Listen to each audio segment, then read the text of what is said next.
Rent-A-Girlfriend, one of the mangas of our generation, possibly of all time. The series itself has become something of a golden standard around these parts, and by that I mean it's pretty much the perfect blueprint for what not to do when creating a romance story. I've made fun of a lot of Japanese cartoons on this channel, and even when I was covering a widely disliked show, there normally would still be a few people who come out of the woodworks to play devil's advocate, cause they're just the most nicest widow angels who see the good in everything.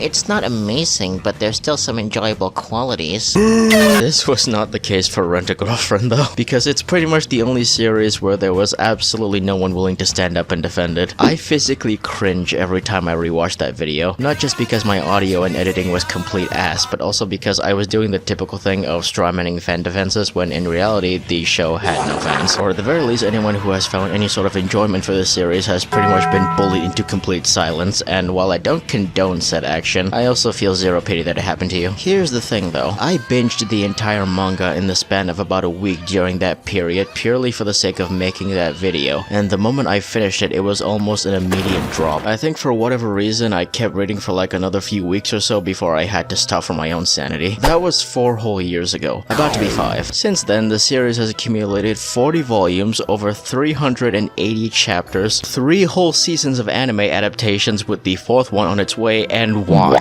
How? Who is consuming this garbage? Who likes this shit enough to be buying the volumes? Is it hate watching? Did you really have to spend money to do that? It was Japan's bitch ass, wasn't it? I'll never forgive the Japanese! I don't know if you know this, but it actually used to be incredibly difficult for an anime to get more than a single season. Heck, you'd have been lucky to get an OVA, because there was a period of time where anime adaptations were essentially just 12-episode advertisements for the manga or light novel. No Game No Life, Hyoka, Prison School, these are just a handful of shows that are well liked but have been left in a perpetual state of limbo on whether or not they'd get even more adaptations. The fact that this steaming pile of dog shit is part of the exception feels like a genuine kick to my nuts. Even more so when you take into account that there's not 2, but 3 and about to be 4 whole seasons of Rent-A-Girlfriend. Faithful adaptations from what I've heard too. Apparently they put time and care into making sure they get every detail of the source material correct, and it's just so undeserving. I don't understand why this specific series is doing so well. Even if you're the kind of guy who likes trashy romance shows, there are better trashy romance shows out there. It's not hard to find. Unless, of course, the hate is massively overblown. The classic case of something seeming bad because an annoying bitch is constantly in your ear telling you it's trash. Maybe the series has genuinely gotten better since the time I dropped it. It's been 5 years after all. Surely there must be some good moments that have come up, right? No. There's only really one way to find out. I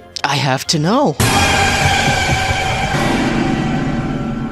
Now, upon making the decision to pick this manga back up, I was immediately hit with 2 major problems. I have literally no fucking clue where I left off, and basically have no idea what's going on in the story. I was not kidding when I said I avoided this manga like the plague after my initial video. The only times I heard anything about it was when something especially pathetic happened and the entirety of Twitter was laughing about it. The only arc I have anything close to concrete memories of was the one where Kazuya literally filmed a whole ass movie for Shizuru, and that's mostly because this was the only arc where the fans felt brave enough to look you dead in the eyes and try to tell you this manga is not that bad, even though this arc was really not that good. But that was the closest lead I had, so I looked up the death of Shizuru's grandma, found out it happened in chapter 151, and then from there I skimmed through multiple chapters until I finally found the starting point to the next significant story arc, which brings us to the girlfriend and the paradise. And wow, that is certainly an image. Thanks, Reggie. It's like I never frickin' left, you piece of shit. If it wasn't obvious enough from that title arc, Kazuya's about to go on a huge family trip, and so his folks, still thinking Shizuru is his actual girlfriend, tells him to bring her along. Oh yeah, and Ruka's there cause she refuses to accept Kazuya's rejection, so now she's using threats to make him go out with her like the parasite that she fucking is. She also tricked Shizuru into thinking Kazuya boned her, and Shizuru's all moody and pissy about that despite claiming she does not like him. Oh god, this is gonna drag on for the entire trip, isn't it? This would normally be just a harmless case of the stereotypical tsundere if not for the fact fact that we're almost 200 fucking chapters deep. From here onwards, it's several chapters of some of the most painful slice of life romance bullshit you could possibly imagine, like Kazuya's friend who got dumped by Ruka is here, Kazuya and Shizuru are room sharing, and confession bait. So much confession baiting that you know will absolutely go nowhere because they're just gonna get interrupted last minute. But it doesn't fucking matter because the average weekly reader of this shit has basically developed Stockholm Syndrome at this point, and they probably don't even read it, to be honest. They're probably just mindlessly scrolling through the pretty pictures with drool coming out of their mouths. Shizuru cute. Reading several chapters of this manga in a row literally feels like you're playing one of those pretentious ass indie games where you're going through an endless loop of the same hallway over and over again with the tiniest changes here and there. Except for Rent a Girlfriend, you go through like 8 different rooms in a row before ending up back to where you started in the first room. The author just keeps reusing the same plot thread of go on date, bystanders gawk at pretty lady. We can't keep going on like this. Date ends, move on to next girl and do the exact same bullshit. I know it seems like I'm kind of just breezing through these chapters without properly digesting or analyzing the contents, but genuinely what the hell do you want me to say about the 300th goddamn time we get a panel of a character seeming like they're about to drop a huge bomb only for it to be some kind of anticlimactic bullshit being played off as a joke. This shit is so repetitive I start to actually wonder if I'm accidentally going back and rereading the same handful of chapters over and over again. The story never progresses, the characters never change or grow, and the only thing improving is Reiji Miyajima's bank account. This is a money laundering scheme. But of course, it wouldn't be a proper revisiting of the series if I don't at least address the manga equivalent of 9/11 for Rent-A-Girlfriend readers, because it didn't take long for me to reach the infamous chapter 218. You know exactly where this is going. The chapter opens up on a church to really drive home the fact that this is a punishment towards you specifically for your sins. For context, Kazuya tried to confess again like 5 chapters prior to this, but failed again because Shizuru ran away before he could get the words out. He doesn't take this very well despite the fact that this is like the millionth time this has happened, so he's just moping around depressed by himself in the gardens. This in and of itself would normally just be par for the course, but then he goes to the pool to hang out with his friends, and out of nowhere, in the midst of his dejected ramblings, he starts having a mental breakdown that just devolves into a full-on cuck fantasy. Like, it isn't just a brief stray thought or a singular throwaway panel. Reiji goes out of his way to draw multiple different panels of Shizuru and some random guy straight doing the hanky-panky in several different positions, and the images are stupidly detailed too. We see her gripping the sheets, getting bent over, her back straight blown out. This dude is having a mental breakdown because he, for whatever reason, decided to imagine the girl he liked getting railed by a random guy in stupidly vivid detail, all to give us this. An image of him drowning himself with a bulge in his pants, and then a double spread illustration of just his face as he's crying like a little bitch. Brother, the author hates this guy. I've seen characters who were war criminals that were treated better than this man. There are not enough words in the English dictionary to accurately describe just how pathetic this whole entire chapter was. I think what's even worse is that I clicked to the next chapter right after, and literally the first page is Kazuya and his friends just gawking at random couples and imagining them boning the night before. And I think this was the exact moment when I had to just close the browser and go outside for a while.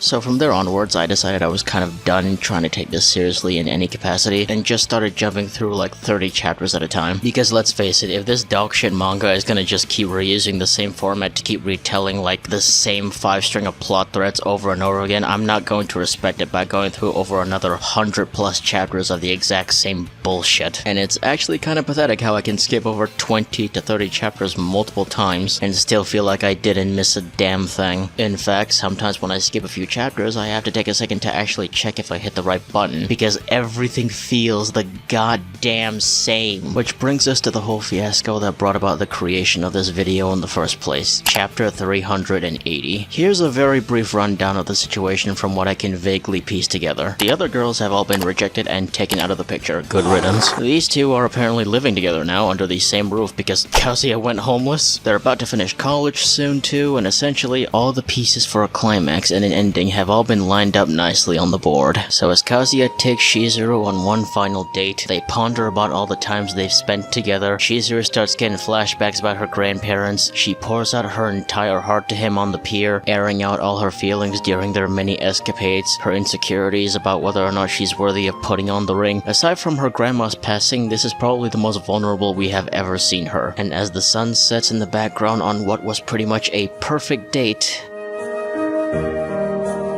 she rejects him.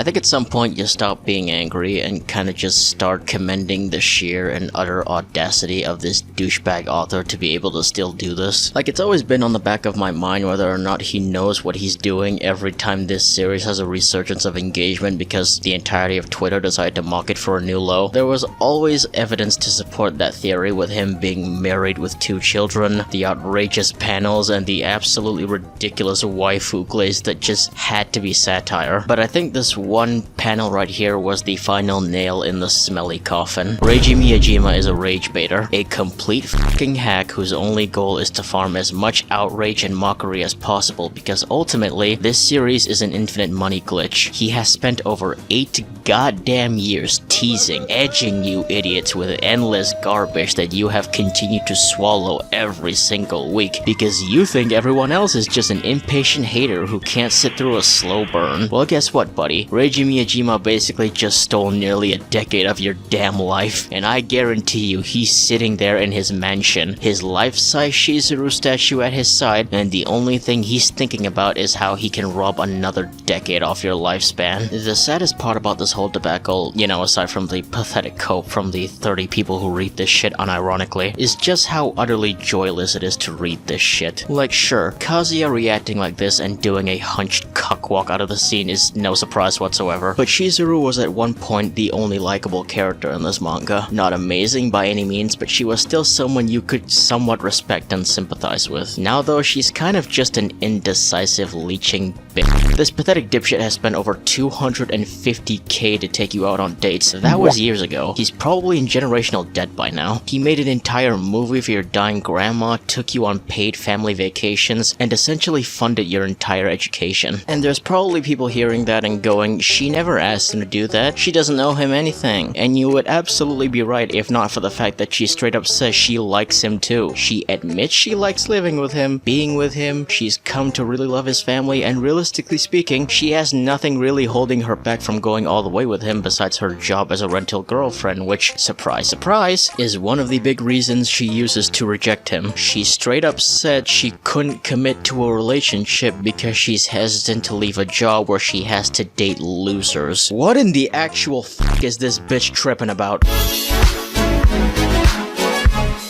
For the love of God, stop giving this guy money. Please, man, I beg of you, break the chains and read something else. Thanks for watching.